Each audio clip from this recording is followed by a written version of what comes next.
So I think it's very important that also now in the IGU we are connecting the youth to the main floor to get rid of greedy and do it, isn't it? As you said before. Okay, this was more or less setting the scene, what's on the table, and where the youth is really worrying about and how we should answer the question in such a way that we have the connection and feel that also natural gas and fossil fuels is still part of our energy needs in the future. Mauro. Thank you. Having in mind that in 10 to 15 years' time, a big part of the industry workforce will be retired, and on the other hand, that the gas production must increase in the following years, what are the companies doing to attract young professionals and students to the industry? Emma, how to get this attractive? How do we get them in our mind and work for us? I think it starts with education and really, back to Brian's point, making sure that we're really working to attract people into science and technology and getting them interested in careers in the oil and gas industry. I think we also need to really think about how we transfer knowledge from our senior professionals across the organization to the next generation. And at ExxonMobil, we've been spending a lot of time thinking about how we do that with new programs for knowledge transfer and for information sharing. And many of our new technology tools really help us achieve some of those things. But I think it's back to education and focusing on science and technology and trying to attract the right types of people into the industry and then growing and developing them along the way through lots of mentoring and knowledge transfer. If you look to the major big projects from ExxonMobil now with Rosneft on the Arctic and in Africa, main greenfield projects need a lot of professionals.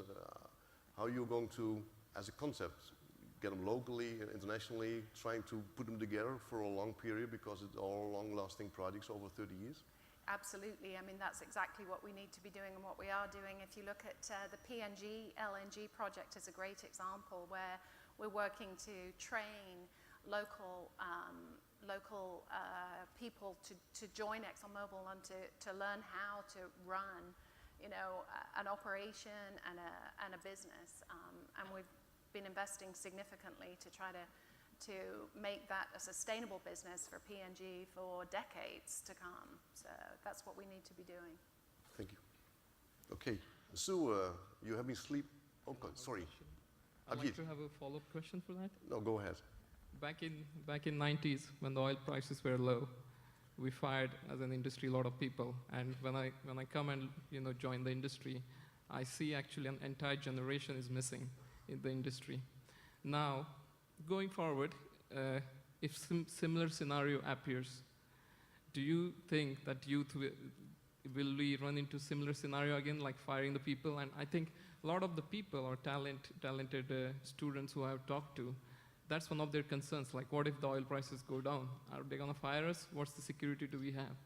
So can you please comment on it? I don't need a straightforward answer, but if there is any comment, that will be great. Hinda, you will try it? Sure, I'll take a stab at that.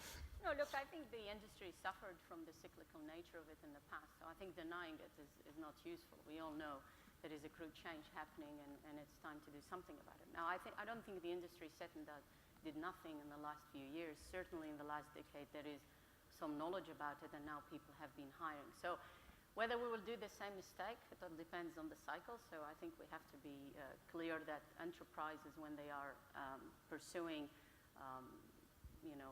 viability and existence, have to be profitable enterprises. So you'll always have that. But I think everything highlighted yesterday, and certainly now, we know that we need energy, that there is a real demand, that there is growth, and therefore the fundamentals are very positive. So my advice to the young people is to make sure that you're always versatile and always prepared to deal with the changes that might happen in the world. So this is the best I can answer.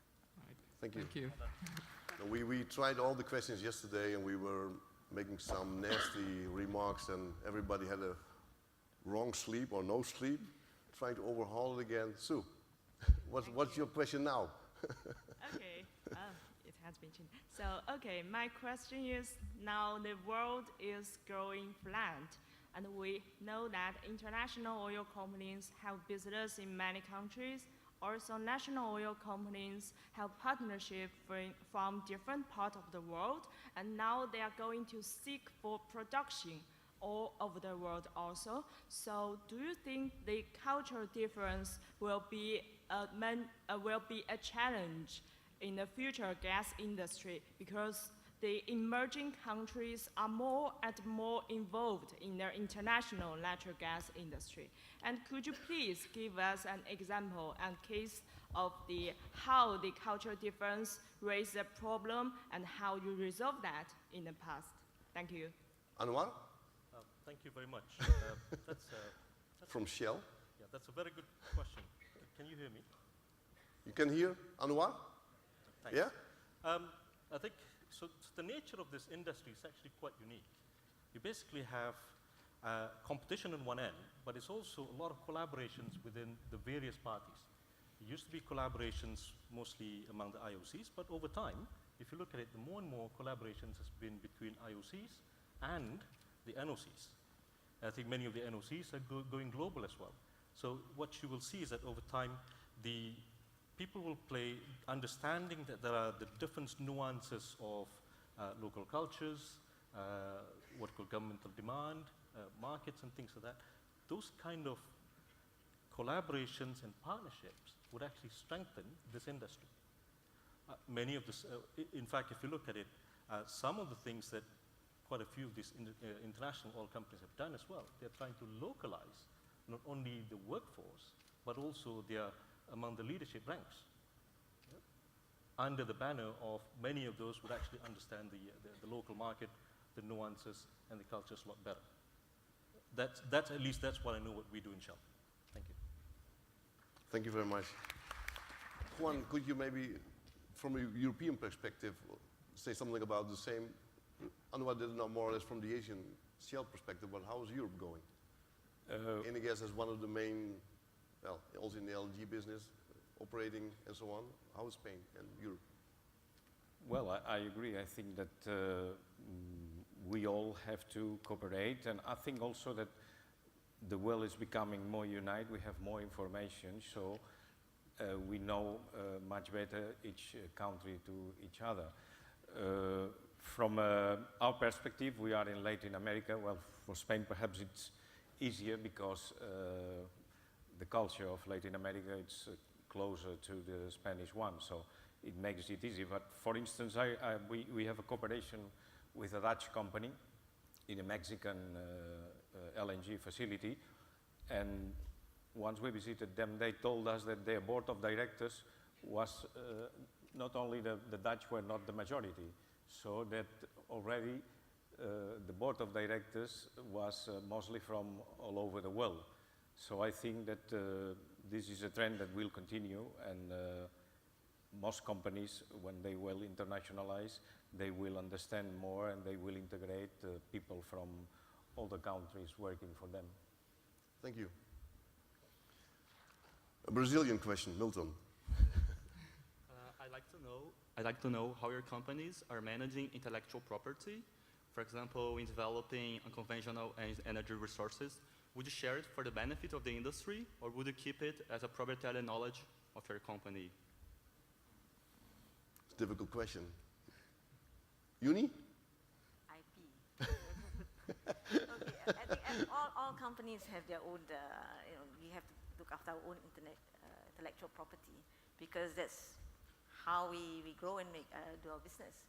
But there are times when I think Anwar spoke about collaboration, and amongst the companies now, we do collaborate on certain development of new technology. We work together for the good of the industry and also for the world. So we do have our own IP, we do also have shared IP. I mean, this is that part of business. So we can't actually be open and let everybody have that IP. But the word of collaboration is happening. So you can see even in Petronas, I think we are doing a lot of collaboration with our partners in Schlumberger, with ExxonMobil, with Shell, even on the new technology. not just keeping it to ourselves. So there is that move in the industry to actually collaborate on certain areas. Maybe we Although also we compete, but we are friendly competitors. Okay, let's ask her how Schlumberger sees intellectual property partnership, because you are service helping everybody here. So do you want me to know whether, you want to know whether we'll share our IP? No, obviously there's a competitive advantage with IP, so that's the foundation of having a protection for what you invent. So I think it would be very hard to share what you have worked hard to invent and innovate. However, collaboration is important, and I think there are areas where collaboration is extremely important, for example, in areas of safety and environmental management. So these are areas where you will see probably more cross-pollination of ideas. But fundamentally, you want to make sure you protect your IP. Okay, thank you. Maria? Thank you. Well, my question is, how do you see the gas industry, let's see, in 25 years? How do you think the global energy map will look like? Let's ask that to Shell and to ExxonMobil. Emma? Try. I think it's a tremendously exciting time to be in the gas industry. There's just so much growth. You heard this morning from Rex Tillerson and others about, you know, the growth. I mean, we expect to see energy demand grow by 30% or so between now and 2040, but we expect to see gas demand grow by 60% between now and 2040. So, and most of that gas demand growth is in Asia Pacific. So there's a lot of opportunity. There's some tremendously exciting things going on. You know, I think we need all forms of energy, but you know, gas really represents the future in terms of power generation in particular, and the power generation for electrifying emerging economies. So it's a great time to be a young person in this industry. It's a great time to be a young person in this industry in emerging economies where all of this growth is. Innovation and technology are going to continue to be hugely important in bringing all of that to fruition. But I think it's a world of opportunity. If we look to the coast of Sabah here, we have to explore 2,000 meters of water depth. Yeah. Are we ready with that, our technology? Can we cope with that, or still we have to develop in the side of the innovation? There's a lot more innovation that we need to tackle some of the very challenging resources, the deep water, the Arctic, hydrates, the high pressure, high temperature, high inerts challenges, but we'll get there. You know, if you look at what this industry's achieved over the last few decades, and you know how much energy demand growth is required, and how innovation will underpin a lot of that, I think we've got a lot more things to discover and opportunities, but an exciting time. Okay, thank you. Anouar from Shell, same subject. Yeah, thank you very much. I think it's, you know, if you're young and getting into the industry, gas industry, oil and gas industry, it's actually going to be a very fun, and especially if you're into innovation. You don't have to be always engineers. Yeah. If you're lawyers, start thinking along the line of the development of the gas industry from the perspective of trades between the various parts of the world. Yeah? Sales and purchase, developing of changing of regulations to change to make gas trade a lot more vibrant. Same with the accountants. But if you're engineers, I mean, if you think about trying to find where gas is, imagine you are 5 kilometers away, yeah? And you got to go and drill from there and through all of those ceilings and through those beams and reach my table, yeah, within 2 feet. And that's what this industry could do. And that's a lot more, it's a lot more technology and precision that is needed than I could dare say the mobile industry. Clear. Thank you.